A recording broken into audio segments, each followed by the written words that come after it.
Boa tarde. O nosso trabalho é composto pelas alunas Bruna Marques Monteiro, Luísa Florencio Nunes Batista, que no caso sou eu, Maria Eduarda Fernandes Santos e Maíra Vieira. A gente vai falar sobre a competência nos crimes dolosos contra a vida praticados por militares contra civis em atividades de garantia da lei e ordem. Em especial, sobre a Lei 3.491 de 2017. A gente vai começar então, no próximo slide, sobre uma parte introdutória. Então, nessa primeira parte introdutória, a gente vai falar um pouco sobre a Lei 3.491 de uma forma geral. Essa lei, como bem colocado aqui no slide, ela trouxe algumas alterações significativas para o artigo 9º do Código Penal Militar, regulamentado lá pelo Decreto-Lei 1001 de 1969.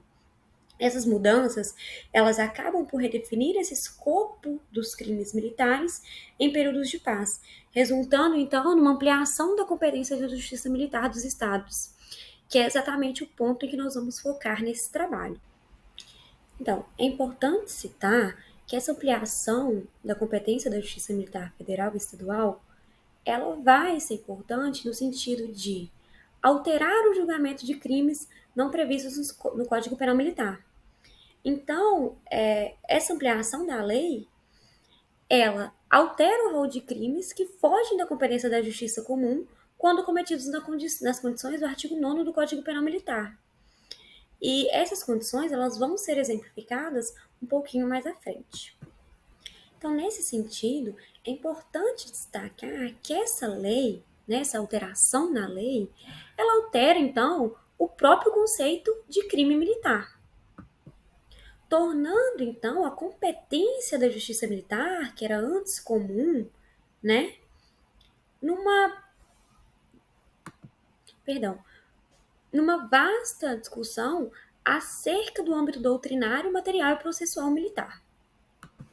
Então, basicamente, em resumo, com a nova alteração dessa redação do artigo 9º, a justiça militar ela passa a ter uma competência, como já falado, para julgar um leque mais amplo de crimes cometidos por militares.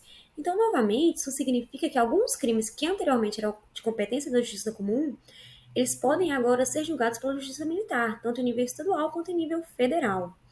Né? Então, em resumo, essa alteração promovida pela Lei 3.491, pela nova redação, ela amplia esse crime militar no sentido de que também expande, o conceito de crime geral, independentemente de haver uma correspondência ou não na parte do Código Penal Militar. Entretanto, é interessante pontuar aqui que a nova legislação ela manteve a condição de que isso será considerado crime militar quando uma das situações descritas nas alíneas do inciso 2 do artigo 9º, que aí será tratado mais à frente, estiverem presentes. Essas condições elas têm que ser integralmente preservadas. Por isso, em especial pela visível mudança legislativa, que o presente trabalho ele vai buscar explicar de uma forma mais minuciosa a aplicabilidade da lei e seus impactos no âmbito jurisdicional, inclusive em relação ao cotidiano no que tange a existência de crimes dolosos contra a vida praticados por militares contra civis. E é por isso, então, que o trabalho ele foi dividido em 3 partes, sendo ela, em primeiro lugar, os impactos na justiça estadual, depois o conceito de crime militar impróprio e, por último, a competência jurisdicional em relação ao artigo 9º, em especial ao parágrafo 1º e 2º do Código Penal Militar. E é por isso, então, que agora eu vou passar para o primeiro ponto, que são os impactos na justiça estadual. Então, agora eu vou passar para o ponto sobre os impactos na justiça estadual.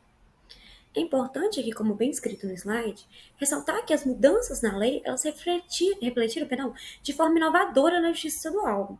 Isso porque, a partir do novo dispositivo vigente, os crimes, como por exemplo o crime de abuso de autoridade, eles passaram a ser caracterizados como crimes militares. Não só o crime de abuso de autoridade, mas vários diversos crimes ditos como comuns. Se presentes, como dito anteriormente, os requisitos do artigo 9º, inciso 2 do Código Penal Militar. Ainda é importante falar que, apesar da existência do artigo basilar, lá do artigo 125, parágrafo 4º, da própria Constituição Federal, em que fala que compete à Justiça Militar Estadual processar e julgar os militares dos estados nos crimes militares definidos em lei, resta claro que essas mudanças na lei, elas refletiram de uma forma, como já dito antes, inovadora. E além disso, né, é bom salientar que não houve qualquer tipo de modificação da competência da Justiça Militar no processo e no julgamento dos crimes militares definidos em lei. O que houve, então, aqui foi uma ampliação significativa da competência da Justiça Militar, federal e estadual, que passa, então, a julgar crimes não previstos no Código Penal Militar. Então, o que a Lei 13.491 altera é o rol de crimes que fogem da competência da justiça comum quando cometidos nas condições do artigo 9º do Código Penal Militar, não sendo incluídos, então, novos tipos penais desse código. Então, assim, em resumo, né, se antes, para que fosse considerado crime militar, tinha aquela necessidade de tipificação específica do crime no Código Penal Militar, após a edição dessa norma, trazida pela Lei 3.491, passam a ser militares, né, todos aqueles crimes dispostos na legislação penal comum, desde que praticados em circunstâncias elencadas nas alíneas do inciso 2, referido ao artigo 9º. Eu estou aqui frisando muito, né, essas circunstâncias para deixar bem claro que não é só estar ali no Código Penal comum, tem que ter algumas características específicas, né? Então, essa nova lei ela amplia o aspecto da legislação penal, que traz, além das implicações materiais e processuais, implicações também doutrinárias quanto à tipicidade direta e indireta dos crimes propriamente ditos militares, fazendo emergir também discussões interessantíssimas sobre a existência dessa nova categoria de códigos militares. Códigos, não, perdão, crimes militares. E é por isso, então, que ao longo do trabalho, a gente pretende delimitar o foco desse debate, muito interessantíssimo, diga-se de passagem, acerca de alguns possíveis impactos da lei no âmbito da Justiça Federal, mas assim, de uma forma mais pontual.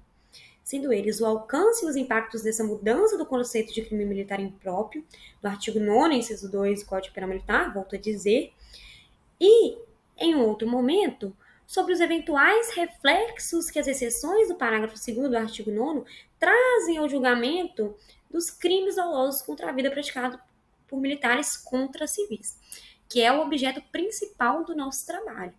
Então, agora eu agradeço pela oportunidade e pela atenção e passo para o próximo tópico.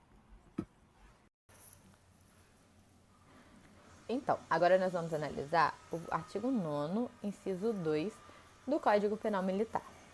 Esse inciso, ele, assim como o primeiro, ele traz os crimes militares praticados por militares na ativa.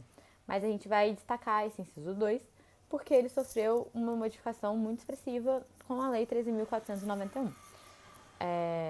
Nessa Lei 13.491, a partir dela, a gente tem os chamados crimes militares impróprios ou crimes militares extravagantes que foram acrescentados a esse inciso, né? Então, a gente vai analisar isso agora e vai trazer esse conceito também de crime militar extravagante de maneira exemplificada, com jurisprudência e todas as informações necessárias para a gente entender melhor.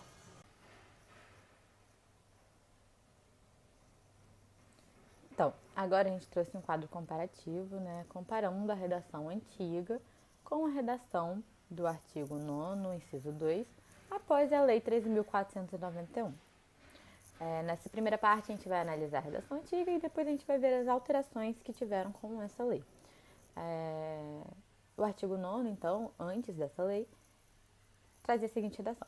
Consideram-se crimes militares em tempo de paz, inciso 2, os crimes previstos nesse código, embora também o sejam, com igual definição, na lei penal comum, quando praticados, e aí vem uma série de alíneas enumerando as questões que podem ser consideradas crimes militares, né?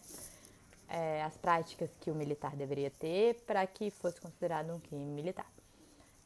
Mas nessa questão, o destaque aí está com igual definição. Ou seja, não bastaria estar previsto na legislação penal comum. O crime também tinha que estar tipificado de maneira idêntica no CPM, no Código Penal Militar. Então, teria essa restrição. Como, por exemplo, o homicídio simples. Ele está tipificado no artigo 121 do Código Penal e também está no artigo 205 do CPM, e de maneira igual, idêntica. Então, nesse caso praticado por militar em situação de atividade ou assemelhado contra militar na mesma situação ou assemelhado, que é o que traz a linha A, seria sim considerado um crime militar. Agora a gente tem a redação após a Lei 13.491.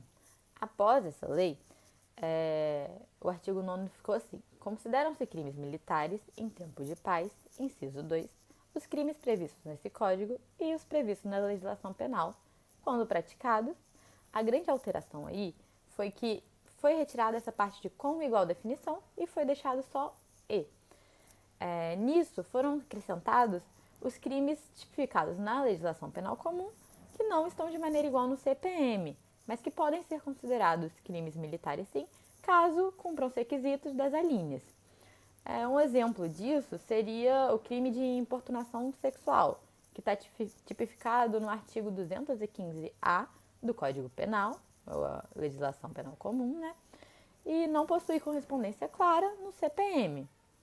Mas, hoje em dia, caso esse crime seja cometido por um militar em uma situação de atividade ou assemelhado contra um militar na mesma situação ou assemelhado, eu só peguei o exemplo da linha A de novo para ficar mais claro,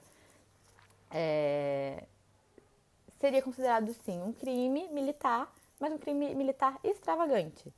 Ou seja, a partir dessa lei, esse inciso 2, ele passou a tratar de ele passou também a incluir esses crimes militares extravagantes. Esse termo extravagante a gente vai trabalhar mais tarde. O que eu queria pontuar aqui para finalizar essa parte é que a redação após a Lei 13.491, ela não excluiu a redação antiga. Ela apenas acrescentou esses crimes que estão previstos na legislação penal comum, mas que não estão no CPM e que agora podem ser considerados crimes militares, caso se cumpram os requisitos das alíneas. E é isso. Agora eu vou passar para minha amiga, que ela vai explicar mais sobre essa questão dos crimes impróprios, crimes extravagantes, que também é muito importante para a gente entender sobre esse conceito. Dando continuidade ao conceito de crimes impróprios, a doutrina vai caracterizar crime impróprio aqueles que podem ser cometidos por qualquer pessoa, sendo civil ou militar. Alguns doutrinadores também podem chamar de crimes militares por extensão. Como já foi abordado anteriormente, o artigo 9º, inciso 2 do Código Penal Militar foi alterado a partir da Lei 13.491 de 2017. E ela vai dizer que os crimes militares não serão somente aqueles que estão previstos no Código Penal Militar, mas também aqueles que estão previstos no Código Penal Comum e em leis extravagantes, quando praticados por militares.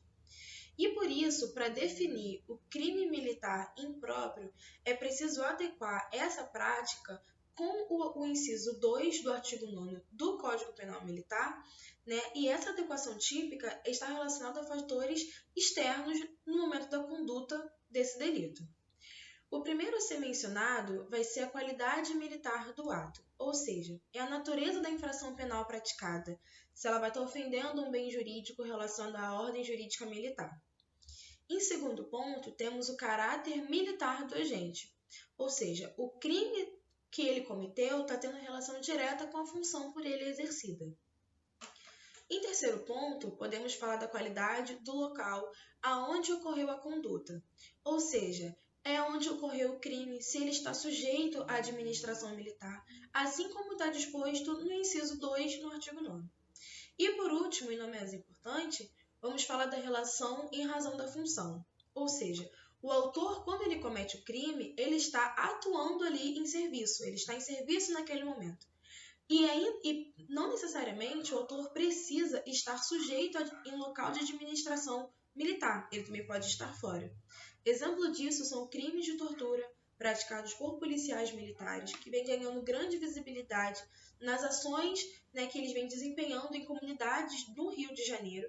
E essa é um crime militar impróprio. Sendo assim, nós iremos abordar 2 crimes militares impróprios. O primeiro dele é o estupro de vulnerável, está disposto no artigo 217-A do Código Penal Comum. Nós sabemos que esse crime não está previsto no Código Penal Militar. No entanto, se esse crime for cometido por militar em situação de atividade, ele será caracterizado como um crime militar impróprio. O segundo dele é o abuso de autoridade, que está na Lei 13.869 de 2019. Também não está no Código Penal Militar, como era uma obrigatoriedade antes da inovação da Lei 13.491 de 2017. Mas se esse crime for cometido por militar em situação de atividade e em todos os outros parâmetros descritos no inciso 2 do artigo 9º do Código Penal Militar, ele também será caracterizado como um crime militar impróprio. E para finalizar, a título de competência, nós temos uma decisão que trata dos crimes de tortura praticados por policiais militares no exercício de suas funções, como já foi mencionado aqui como exemplo. A decisão vai dizer que eles responderão perante a justiça militar na forma da linha C do inciso 2 do artigo 9º do Código Penal Militar, que mesmo que esse crime seja realizado fora do seu âmbito de administração militar, ele será caracterizado como crime militar impróprio. Além disso, para consolidar esse entendimento, nós temos uma decisão da terceira turma do Tribunal Regional Federal da Primeira Região, que vai dizer que os crimes militares eles não são apenas aqueles que vão atingir os bens jurídicos afetos à vida militar, mas são todos os crimes previstos na legislação penal comum quando são praticados pelos servidores, ou seja, os militares em serviço. Olá, professor, olá, turma. Eu me chamo Bruna e eu vou abordar a competência jurisdicional dos crimes dolosos contra a vida praticados por militares contra civis, prevista no artigo 9º, parágrafo 1º e 2º do Código Penal Militar. Nós vamos analisar cada um desses parágrafos separadamente para buscar compreender as circunstâncias em que a jurisdição militar se aplica, bem como as exceções que direcionam o julgamento para a esfera civil. Bom, segundo o parágrafo 1º do artigo 9º do Código Penal Militar, quando um crime doloso contra a vida é cometido por um militar em serviço contra um civil, a competência para o seu julgamento é da Justiça Militar, independentemente do delito ter ocorrido fora do ambiente militar ou fora do serviço. Essa disposição estabelece uma diferenciação entre a jurisdição militar e a jurisdição civil, garantindo que, mesmo quando o crime aconteça fora do ambiente das atividades militares, o militar envolvido seja julgado por um tribunal militar. A razão por trás dessa definição reside na natureza jurídica específica das Forças Armadas e na necessidade de preservar a disciplina, a hierarquia e a coesão interna. O Código Penal Militar ele é aplicado a militares tanto dentro quanto fora do serviço, a fim de garantir a manutenção da ordem e a adequada aplicação da justiça no contexto militar. Então, portanto, o parágrafo 1º do artigo 9º do CPM busca assegurar que crimes dolosos contra a vida cometidos por militares em serviço contra civis sejam julgados pela justiça militar, independentemente do local ou das circunstâncias em que o delito ocorreu. Essa disposição visa promover a responsabilização e a punição adequada dos militares envolvidos, dentro do âmbito da instituição militar. Isso significa que, nesses casos, o julgamento ele será conduzido por um tribunal militar e não por um tribunal civil. Por outro lado, o parágrafo 2º do artigo 9º do CPM estabelece uma exceção à regra do parágrafo anterior. Ele determina que se o crime doloso contra a vida cometido por um militar em serviço contra um civil for caracterizado como tendo sido motivado por um motivo fútil ou mediante paga ou promessa de recompensa, a competência para o seu julgamento será da Justiça Comum, ou seja, o caso ele será encaminhado para um tribunal civil. Então, essa exceção tem como objetivo assegurar que os casos em que a conduta do militar revela uma gravidade adicional, como o cometimento do crime por um motivo fútil ou com pagamento de recompensa, sejam julgados pelo sistema da justiça civil, onde serão aplicadas as leis e os procedimentos correspondentes a essa justiça. Ao direcionar esses casos para a esfera civil, o legislador busca garantir a imparcialidade e ainda são necessárias, bem como promover a justiça e a adequada responsabilização dos militares envolvidos nesses atos criminosos de extrema gravidade. Esse ponto de exceção reflete a importância de se tratar de forma diferenciadas as situações em que a conduta do militar extrapola os limites da legalidade de maneira acentuada, prejudicando a confiança e a integridade do sistema de justiça militar. Então, dessa forma, portanto, a gente está vendo que o parágrafo 2º do artigo 9º do CPM estabelece que, nos casos em que o crime doloso contra a vida cometido por um militar em serviço contra um civil for motivado por um motivo fútil ou mediante paga ou promessa de recompensa, a competência para o julgamento é da Justiça Comum. Afasta dessa forma a jurisdição militar dessas circunstâncias específicas. Bom, diante de todo o trabalho exposto, a gente pode observar alguns pontos relevantes, como, por exemplo, a ampliação da competência da Justiça Militar para julgar os crimes dolosos contra a vida praticados por militares em atividades da garantia da lei e ordem na Lei 13.491 de 2017. Essa ampliação ela abrange crimes que antes eram somente de competência da Justiça Comum. Além disso, também houve a inclusão dos abusos de autoridades cometidos por militares estaduais como crimes militares. Adicionalmente, também foi introduzido o conceito de militares impróprios, que são crimes não previstos no Código Penal Militar, mas que se enquadram nas condições descritas no artigo 9º. E, por fim, a competência da Justiça Militar foi ampliada, enquanto a competência da Justiça Comum foi reduzida, Não houve a inclusão de novos tipos penais no Código Penal Militar. Por fim, o grupo agradece a atenção de todos. Até a próxima.